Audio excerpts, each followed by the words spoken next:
Wow, happy Sabbath again. Good morning, good morning. I have to say, I missed my church last week. As a pastor, sometimes you have to do something that's part of the job. But I know you guys were in good hands with Pastor Dexter, amen? So, I want to thank you, first of all, before we talk about International Day and how much of a success it was on Sunday, even though we had rain. So many people from the community came out. We had, I think it was over 400 people that showed up. And the proudest moment, as a pastor, proudest moment was when it was raining cats and dogs, where I thought people were just going to run to their cars and leave. They did not leave. I thought the church members were going to leave. That's what I was referring to. But they huddled under the tents. And what touched my heart was, I think it was the prayer warriors that initiated and they started praying. And then the conversations that were happening between members and people from the community. So for me, that was a successful event. So I want to thank you, all of you who came, who participated with the food, with the helping us set up, helping us clean up. You know, thank you, thank you, thank you. I want to thank you because next year we're talking, Pastor Marsh. I want to thank Pastor Marsh and Peggy. Amen, amen. They put this together. But we're thinking about moving International Day next year because as we were talking to the people in the community, we found out that during Easter is the perfect time. So here's an idea. We'll have it again Saturday, Sunday, but on Sunday, we'll kick off a week long of evangelism with Pastor Dexter Thomas. Now, what do you think? What do you think? Yes, no, no, no? You see, there's a theme going on because I want to thank you because last time we spoke, I asked you and I challenged the church to help me start 3 services, and close to 200 of you volunteered. So we will be having 3 services starting in January. Amen? Man, you guys are tired today. Man. Let me get you excited because here's my goal as the pastor. My goal as the pastor is for those 3 services to grow. 3 services to grow so that we can hire another pastor. And I want to hire Pastor Dexter Thomas to be part of the pastoral staff. Amen. Come on now. Now you have a dream team. No one's going to mess with us. I want to introduce you real quick. I'm going to embarrass them. Esther and Bill, please stand up. This is Esther, Linda's sister. Turn around, say hello. This is Bill, her husband. Visiting us from Colorado. Thank you, thank you, thank you, thank you. My jacket, yes, got it. Thank you, thank you. All right, we could get the slides. Thank you very much. We're talking about being engaged, which is to be active and to be all in. And so, we just finished a series on stewardship in August.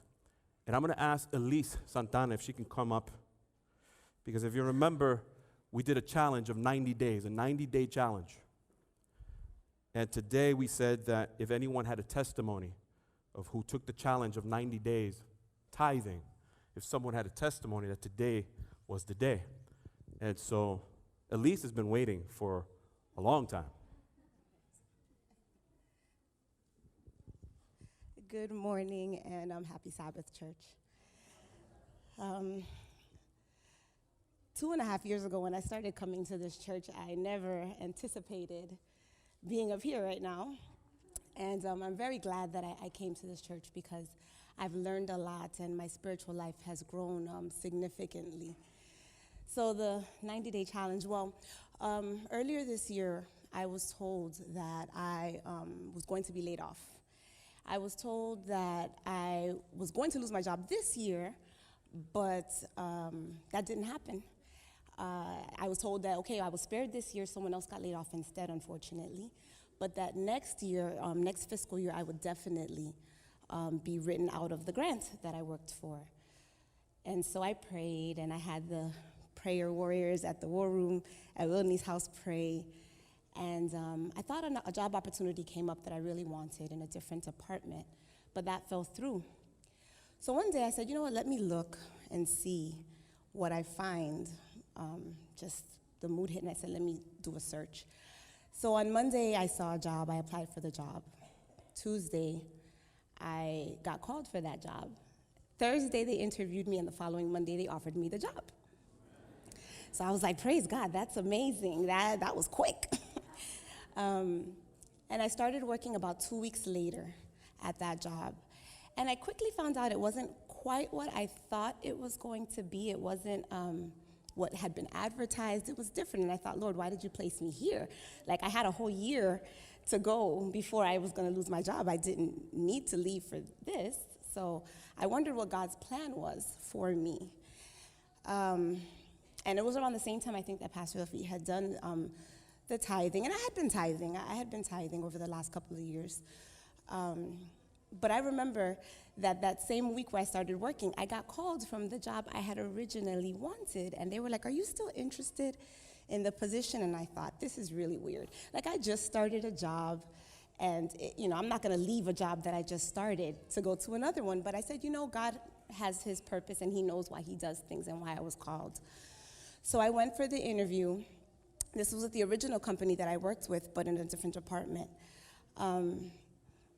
I waited a few weeks to hear, and, I figured, what are the chances that they're going to hire me? I had heard they had already hired someone else. And I think the same week that we talked about the 90-day challenge, that morning, or was it the day before, I remembered I had forgotten to give my tithe from the previous, 2 weeks.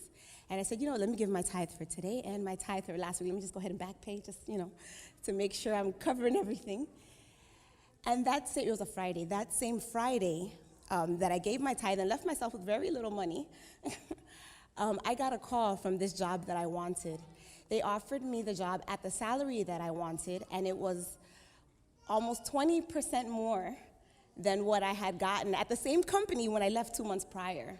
Amen. In the time that I was able to leave, because I left, it's the same company. They paid out my vacation, which was almost a month. And when I started back, I got all my benefits back as if I had never left. So I'm in the same company, which I really wanted to stay with. I'm making considerably more, thank God. And God is faithful. He has shown me over these past 2 years that he does not forget us, and he does not leave us.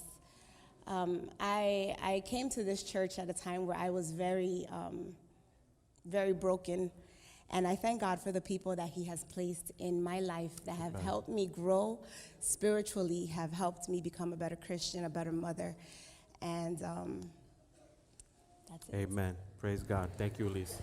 Thank you. Thank you.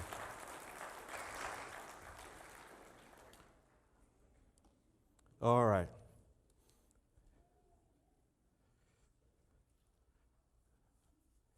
One quick announcement. The organ fund. Praise God. We're $4,000 short. Amen. This morning, someone said, Pastor, here's a $1,000 check for the organ. And so some people may have asked, well, are the pastors really for an organ? Let me answer the question. The answer is yes. We have all pledged to give, and so we are all in favor of having this organ. That's why we're starting a 10 a.m. service, so that we can celebrate and praise God with the organ and hymns. So I want to challenge the church. I know God has been good. Whether you agree with it or not, it's our church. Amen. We are Miami Temple. And so if you could give a love offering towards the organ, we would appreciate it. So let's jump in, because we're finishing up the series that we started, Engage. But starting on Wednesday, we're starting a new series. A long time ago in a galaxy far, far away. You know it, right? Yes, we're starting our series on Star Wars. Star Wars. The whole world is waiting for the movie, and we're going to talk about Star Wars. But yeah, some of you are like, what? We're going to talk about Star Wars? Yes, because here it is. The Bible calls, in the book of Job, stars are called angels. And so we're going to talk, looking at the book of Revelation, the original Star Wars, Michael versus the dragon. And of course, we're going to all tie it in as we talk about the first advent of Jesus Christ. So this is happening this Wednesday at prayer meeting. Next Saturday, Pastor Thompson will be preaching. Then after that evening, the children have their annual Christmas program, amen, amen, that they've been practicing, they've been working hard, and the church is going to be full, right, to support our children and our young people, amen, amen? Then the following week, we have the annual Messiah. The music department is putting it together. I'm going to say this right now. You're going to have to come here early because this place is going to be packed and the overflow room is already ready. So if you don't want to be in the overflow room, you need to be here early. That's the second Sabbath. The third Sabbath, Elder Wilney will be preaching. And in the third Sabbath is our Frank Sabbath. Frank Sabbath is being moved from the last Sabbath to the third Sabbath. You want to bring your guests. You want to bring your friends, as Elder Wilney is going to be preaching our Christmas sermon. And then December 26th, the last sermon of the year, Pastor Lafitte will be preaching. Now some of you be asking, wait a minute. What happened to Pastor Marsh? Well, Pastor Marsh is busy with a little life event called the wedding. Jorge, how many days?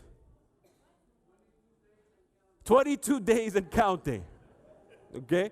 So he's a little busy, but he's going to start the year off. He is going to start the year off for us. So we're talking about engage. Engage means to participate or to be involved in. And I know on Thursday, all of you, most of you, were engaged in either this or this, the tofurkey. Some of you sent me some text. Pastor Lafitte, are you enjoying your tofurkey? Actually, I was. Because this year, Linda's mother was here. The whole family was here. And she prepared the tofurkey. Amen, hallelujah. She has the gift of cooking, okay? This morning, we had to say goodbye to them, and of course, Linda's crying. Her heart was broken, and I was crying because my stomach was broken. Because Mom is leaving. But the Bible teaches us that in everything we need to give thanks, right? Yes, but some of you are not giving thanks about this.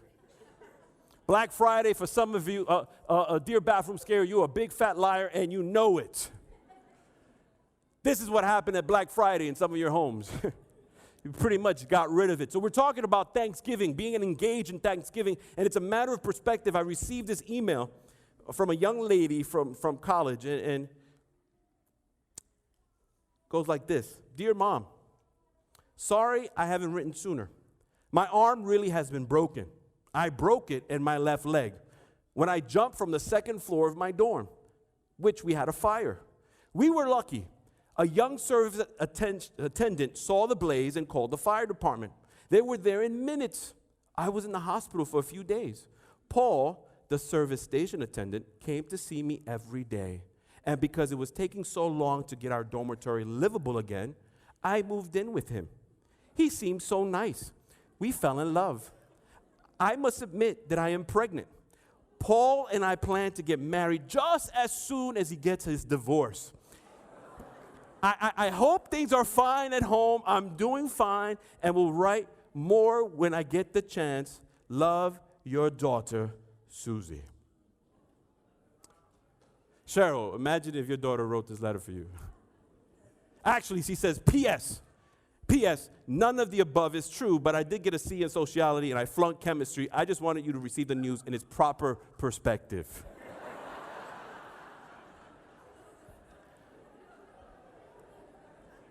Thanksgiving. A little boy who was at church, and one of the deacons gave him an orange. And the mother saw the exchange, and she says, Bobby, Bobby, what do you say?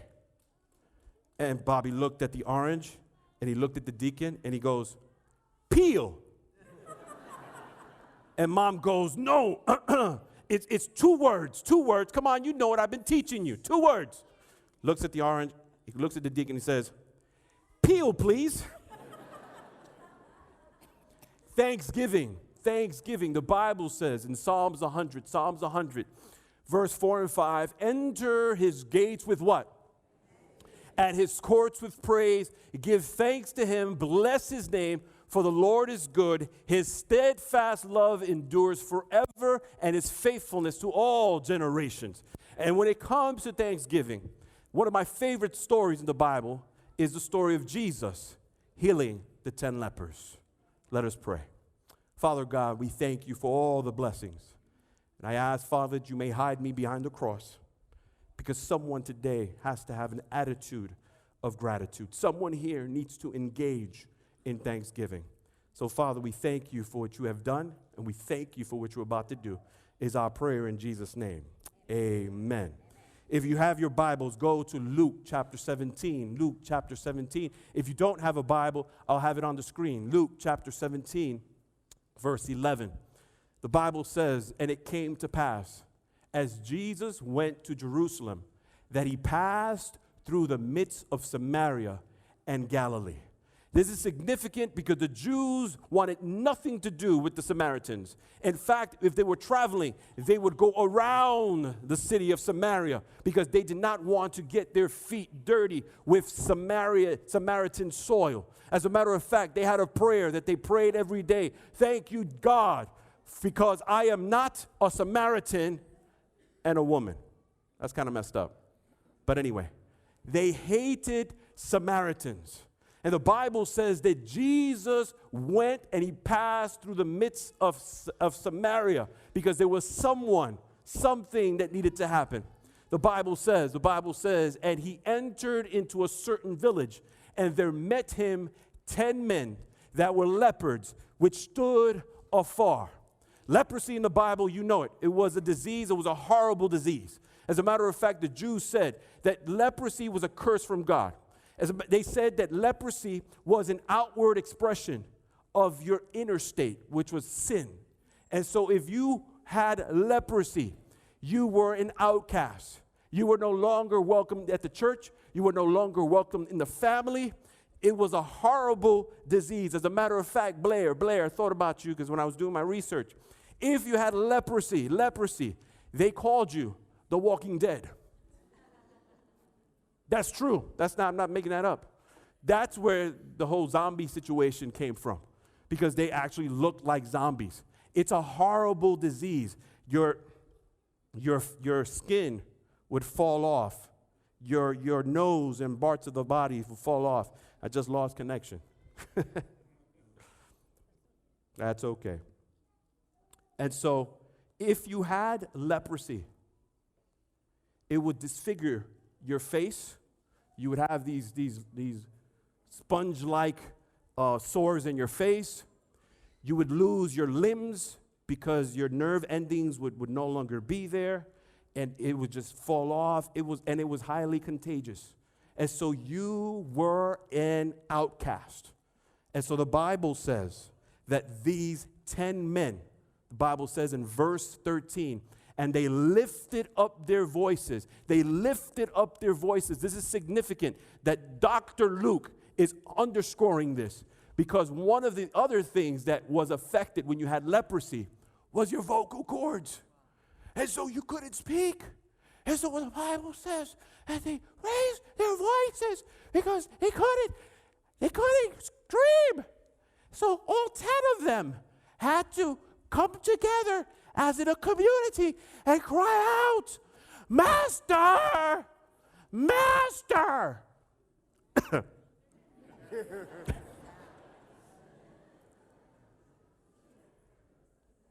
There is power. The Bible says where 2 or 3 are gathered, that Jesus is there. And there are many of you who are carrying your own burdens. There are many of you who are carrying your own problems, and you don't want to share with anyone.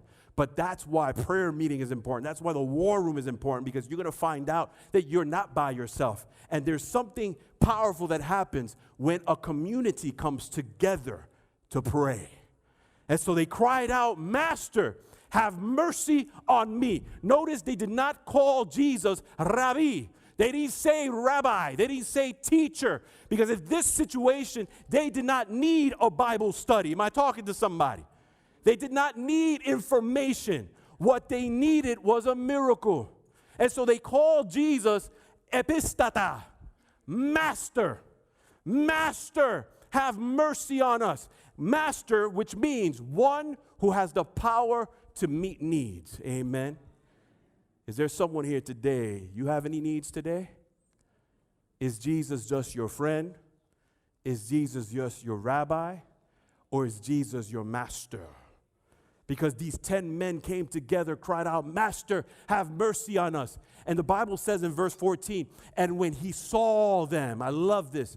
Luke uses this and so does Mark. In the Greek, the word saw is not just that he saw with the eyes. Jesus, in the Greek, that means edo. Edo means to understand. And so Jesus understood the situation that they were in. And the Bible says when he understood them, he said unto them, go show yourself unto the priest. And it came to pass as they went, they were cleansed. Now let's talk. Jesus did not touch them. Jesus did not say, your faith has made you well. Go. These men had no physical evidence that they were healed. Are you following me? The reason why Jesus tells them to go to the temple is because in the times of the Bible, if you had leprosy, the priest would proclaim you unclean, unfit to be part of this community. And so if you wanted to come back to be part of this community, you had to go back to the priest. And the priest then will declare you clean, and now you're welcome back into society. So when Jesus says to them, go and show yourself to the priest, they had no evidence that they were healed. Are you following me? Because some of you think that faith is believing in God. No, because the Bible says in James that the demons believe and tremble. When we talk about faith, faith is trusting God even when you don't understand his plan. What Jesus was asking these 10 men to do did not make sense. Maybe I'm talking to someone that you're looking at your situation, you're looking at your circumstances, you're looking at the doctor's prognosis, you're looking at your bank statement after Black Friday, you're looking at your situation, and God is telling you today, trust me, I've got this. But you're waiting for some type of evidence. That's not faith. Let's go a little deeper. Grace did not save Noah. Obedience did. What? Well, let's look at the text. The Bible says, for by grace you have been saved through faith, and this is not your doing. It is the gift of God, not a result of works, so that no one may boast. The Bible says that Noah found grace in the eyes of the Lord. Amen? But if Noah did not build the ark, if Noah did not get into the ark, he would have been lost. Are you following me? So Jesus said to these 10 men, I want you to go show yourself. If those 10 men would have stayed there, they would not have been healed.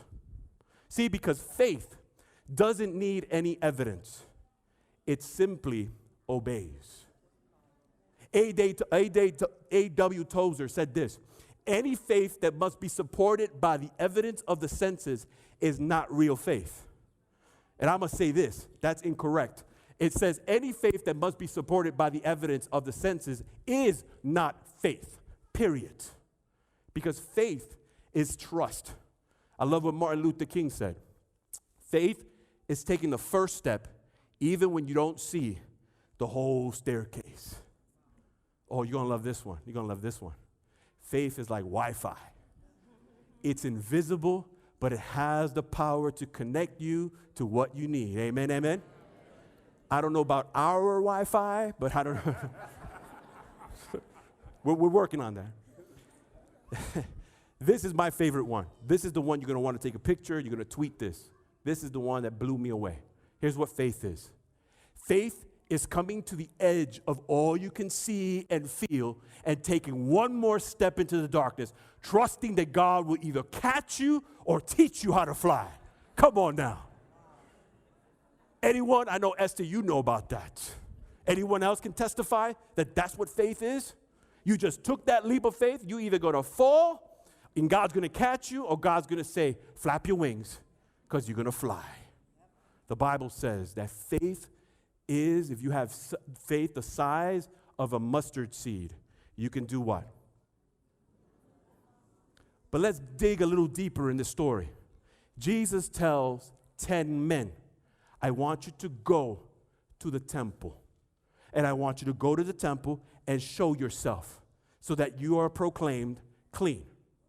That's not hard, right? It wasn't hard for 9 of them. There was one who was not a Jew. We're going to find out in a minute. He was a Samaritan.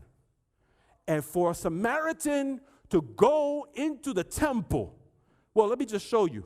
Josephus, a Jewish historian, records that before you entered the gates of the temple, there was a big sign at the entrance of that gate that read this: any foreigner who goes beyond this wall will have only himself to blame for his ensuing death. Are you getting the picture? For 9, it was okay. It was not a problem. But for that Samaritan, for him to obey Jesus would have meant his death. How easy is that? See, faith is a journey of 1,000 miles that begins with what? Faith is not just saying that you believe in God. Many of us believe in God. But the Bible teaches us that faith without works is what?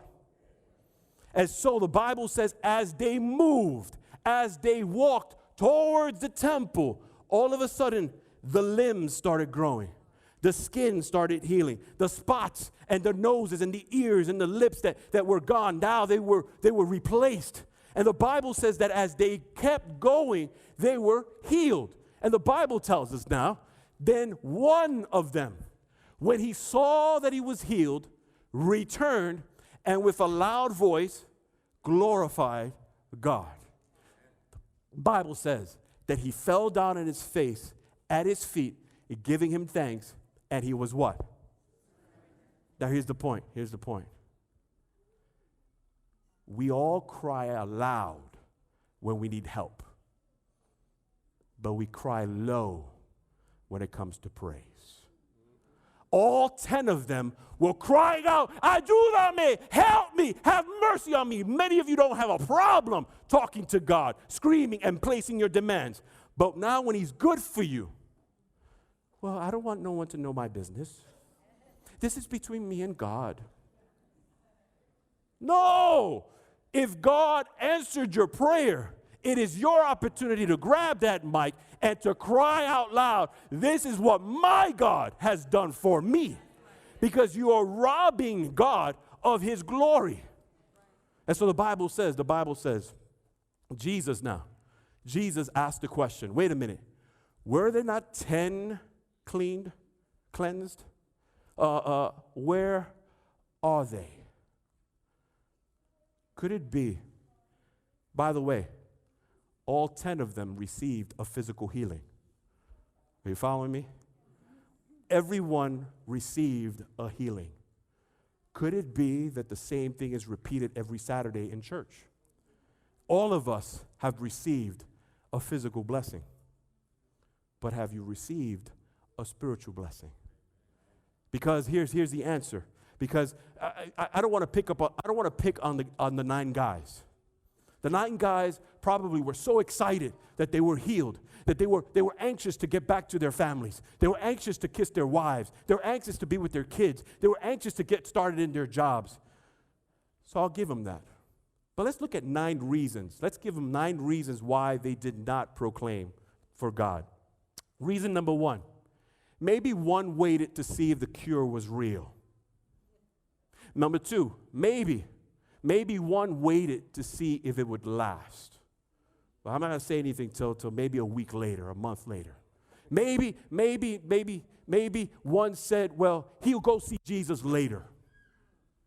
Maybe the fourth guy said, well, maybe one decided that he had never had leprosy in the first place. it was just an imagination. Maybe the fifth guy said, well, maybe one said that we would have gotten well anyway. Number six, maybe one gave the glory to the priest. Number seven, maybe one said, well, Jesus didn't really do anything. All he told me to do was to go. Maybe number eight, maybe one said, well, any rabbi could have done that. And the last reason, maybe one said, well, I was already getting better anyway. Does that sound familiar to anyone here? The Bible says that this even though the Samaritan had his priorities, he had his priorities right. He wanted to go with his family. He wanted to go back to work, but he went to God first. He wanted to give glory to God first. And so the Bible says, when Jesus looked at him, he says, has none but this foreigner returned to give glory to God? And that word foreigner is not just a Samaritan. Foreigner in the Greek means a pagan. Jesus was saying what? Only this pagan, this unbeliever is the only one that has come back? What about the other 9? Where are the other 9 that were Jewish? The other Adventists, the other Christian, where are they? Is God asking that same question today? Because the Bible says that Jesus looked at this Samaritan and he said to him, rise and go. Your faith has made you what? The Bible says that now God is saying, you are made whole. You are made well. So sesken, which means not only are you well physically, but you're well spiritually. And so those 10 received a physical blessing. But because this Samaritan came back and gave praise to God, he received now a spiritual blessing. Maybe a spiritual blessing that all 10 received. I don't know. But what I want to underscore is the other 9 did not know of it. The only one who knew of the spiritual blessing was the one who came back and said, thank you, Jesus. The Bible says, God may choose to physically heal a man from a distance, but spiritual healing comes only when we fall prostrate before the feet of Jesus Christ and worship him as Lord and Savior. See, we are made whole by our thanksgiving. Hans Sale, who is the father of stress studies, said, gratitude produces more positive emotional energy than any other attitude in life. Let me bring this home. Gratitude and praise brings assurance to the heart. It brings an assurance of your acceptance and of your cleansing. And so here it is. If you do not praise God, if you do not give thanks to God, look what Paul says in Romans chapter 1, verse 21. For although they knew God, they did not honor him as God or give thanks to him, but they became futile in their thinking, and their foolish hearts were darkened. Eventually what's going to happen is that little faith that you have, if you never give thanks, it's going to dry up and it's going to go away. The Bible says, and it's asking the question, are you walking with the crowd of 9, or are you the one fallen at his feet? There was a Jewish man who went to a rabbi. He went to a rabbi and he said, life is unbearable for me. And the rabbi said, why? Why? He says, I am living in a one-room apartment with 9 guys. So the rabbi says, okay, here's what I want you to do. I want you to bring a goat into your room. A goat? Yeah, bring the goat, be with the 9 guys, and come see me in a week. So the week passed, and the goat made himself home. So the Jewish man came back to the rabbi, and the rabbi asked him, how's life? He goes, oh, it's worse. It's worse. I can't believe it's 9 guys and now a goat. Oh, the smell. I can't be there. Rabbi says, here's what I want you to do. Take the goat out of the room and let him be outside, and come back and see me in a week. And so after the week, without the goat, he goes back to see the rabbi. The rabbi asks him, how is life? And he says, life is beautiful. What changed? Nothing changed. It was just his mindset. Everyone here, there's always something to be thankful for. There was a mother and father who lost their son in a war. And they came to the church and gave a Thanksgiving offering. And they said to the pastor, he says, we want to give this to recognize our son. And the pastor says, oh, thank you very much. Can I mention it to the church? And so on Saturday, the pastor gets up and he says, today we have a special offering by so-and-so family in recognition of their son who passed away.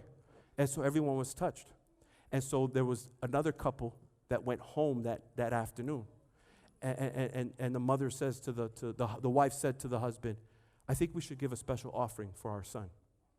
The father goes, our son is alive. Why do we have to give a special offering? And the wife said, that's the point, because he's alive. And so here's what I'm going to do right now. Here's what I want to do right now. I'm going to ask Norman. Norman, can you put the countdown? Countdown.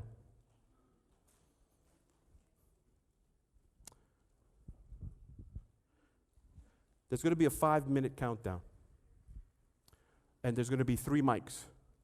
There's a mic here, there's a mic in the back, and there's a mic in the balcony. Thank you. And I'm just going to give you the opportunity now to be that Samaritan, to come up to one of those mics. And it's not for you to preach. I already preached the sermon. It's for you to say, what are you thankful for? You don't have to give us the reason. Okay? Amen? And so, no one's going to prompt you. The timer is going to go.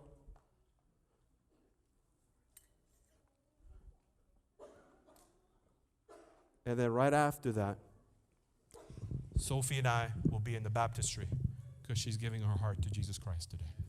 So who's going to be the first one?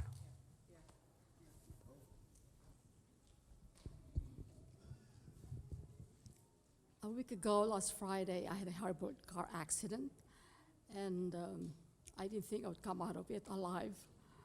My car is torn, but I cannot understand how come I had only a little bit of internal contusion, and it has affected my voice, and I am hopeful and prayerful, praying that everything will be fine. And so I'm grateful today for a new lease on life. I've always been grateful for all the things that God has given me, but this brings me right to my face, that life is brief and uncertain, and that there's so much to do, not just for myself, but to others also, and to serve God faithfully so we can all be in the kingdom. Well, I'm thankful for being alive, thankful for my daughter, and I'm thankful that God uses me to help my brother who suffers from schizophrenia. He was the first Adventist. He got sick at West Indies College, and over the weekend he was in the hospital at Thanksgiving, and I was getting all angry. Why do I have to spend my time? Because he always gets sick during the holidays. There's something with the holidays. And the Father says to me, I thought you wanted me to use you. So I'm thankful that I realized what he wanted me to do instead of complaining. Amen. Let's keep the time, yeah. Next one. I am just very thankful to God because he's forever faithful, true. I am grateful to say that God has always been with me. He is with us in the low valleys. He's with us on the top. And I want to praise him as a mother. I've seen his mighty hand over me and my children, and I want to thank him for his healing and mighty hand over my daughter Rebecca, his hand over my son Mark, and his mighty hand over Elizabeth. And I praise him today because he is forever faithful and true. Amen. Right. I want to thank the Lord for health and strength. If someone had told me you would make 85 years, I would say, couldn't be the way I felt a few years ago.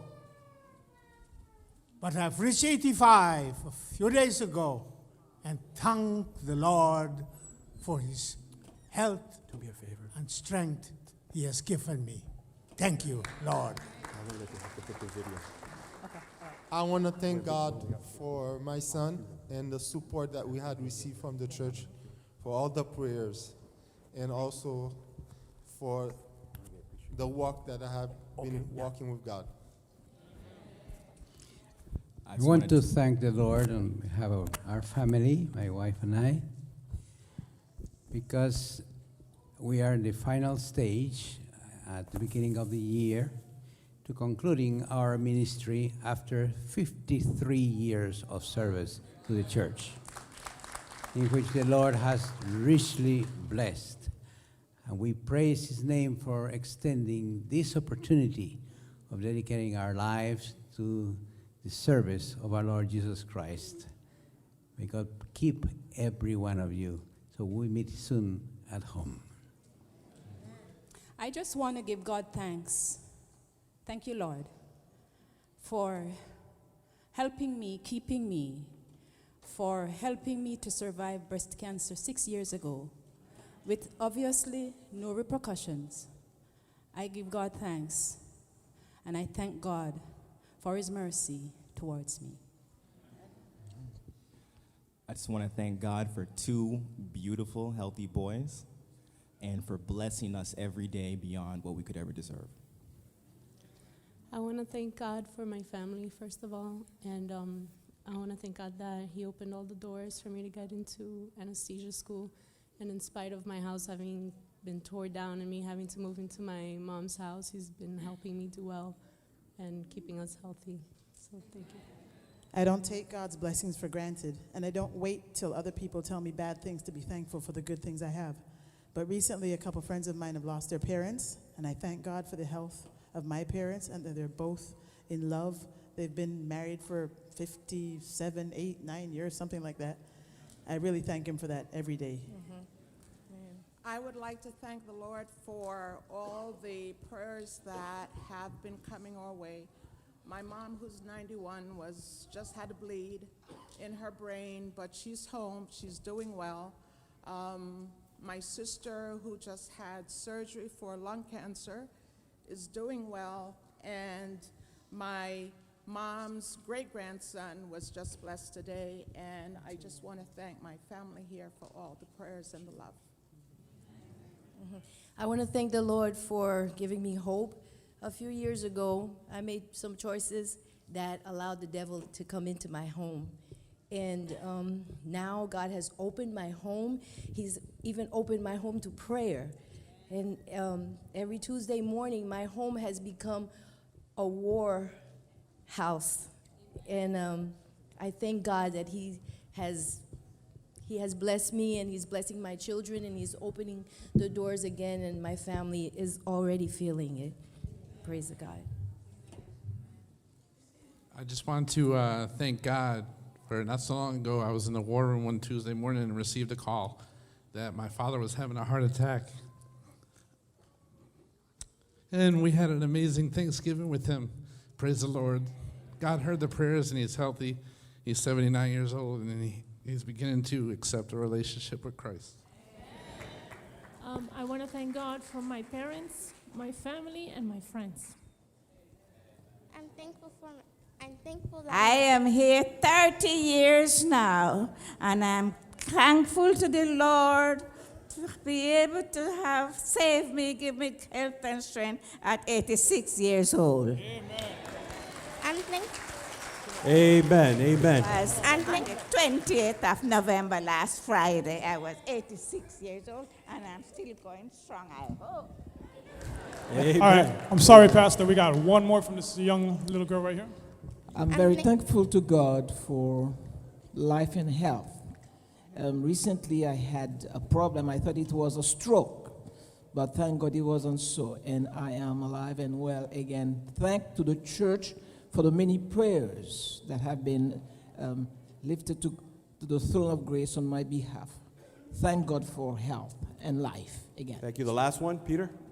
I'm thankful that I'm adopted and I have my family. Amen.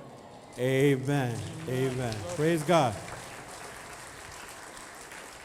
This is Sophie Jimenez. I'm going to invite her family to come forward at this time. I'm going to ask the video room if we could place her video on the screen. Volume. Hi, happy Sabbath. My name is Sofia Alexandra Jimenez. I'm 8 years old and I'm in 3rd grade. My mom's name is Mayra Jimenez. My dad's name is Daniel Jimenez. My sister's names are Gabriela Hernandez and Mia Jimenez. I'm getting baptized today because I love Jesus and I want my name to be in the book of life.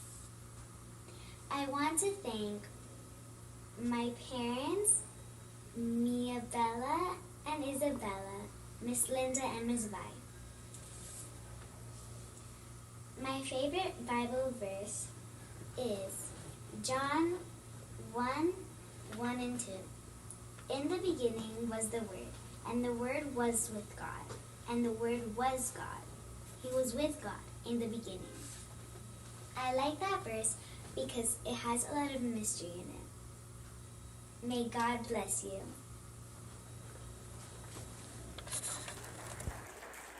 I know Sophie has more friends. You guys could come up. Come on forward. Sophie is an amazing young girl. Yeah. She's been waiting for this day for 2 years. Wow, such a long time. She wanted to get baptized when she was 6. And so today, on this Thanksgiving Sabbath, she wants to surrender her life to Jesus.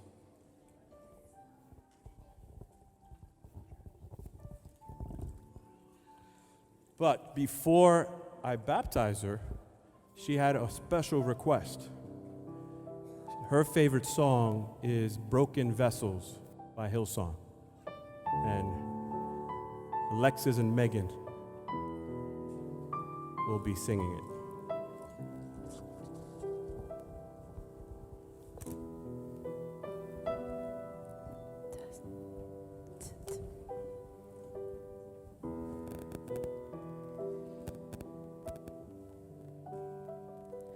All these pieces, broken and scattered, in mercy gathered, mended and whole. Empty-handed, but not forsaken, I've been set free, I've been set free. Amazing grace, how sweet the sound that saved a wretch like me. I once was lost, but now I'm found, was blind, but now I see. Oh, I can see it now. Oh, I can see the love in your eyes, laying yourself down, raising up the broken to life.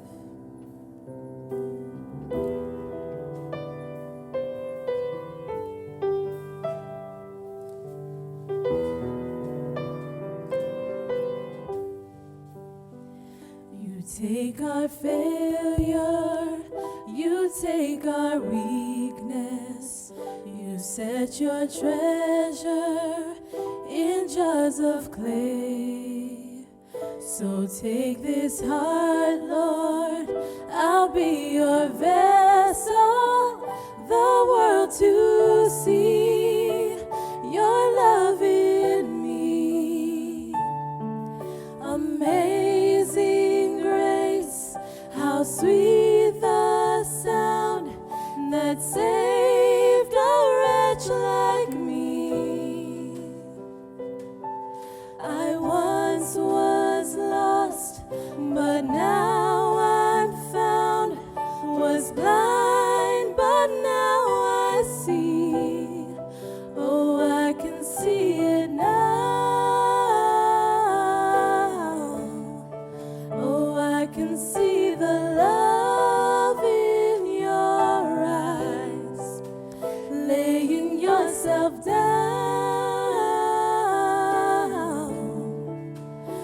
raising up the broken to life.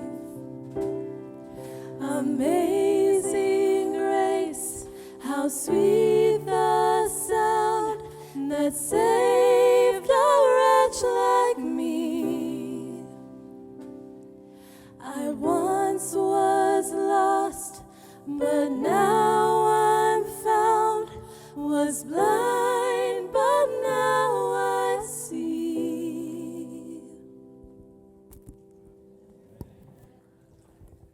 Father God in heaven, Sophie's been waiting for a long time for this.